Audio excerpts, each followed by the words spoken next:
So Freunde, nochmal das komische Geräusch, jetzt ist es weg und ich sage euch auch warum. Weil der Junior auf der Bremse steht und es kam mir gleich irgendwie so ein bisschen nach Membran vor, ja, vom Hauptbremszylinder. Jetzt ist immer noch Ruhe, also dieses Geräusch, ja. Ja, ist durch regelmäßiges Bremsen jetzt, also mehrmals hintereinander, ist es jetzt vorläufig mal verschwunden. Das wird mit Sicherheit wiederkommen, ja. Ich vermute,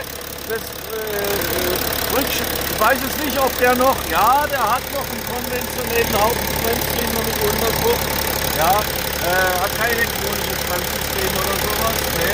Ja, hier ist die Leitung, die geht jetzt hier rüber zum Hauptbremszylinder und vermutlich ist dort das Rückschlagventil oder irgendwas Ähnliches in Mitleidenschaft.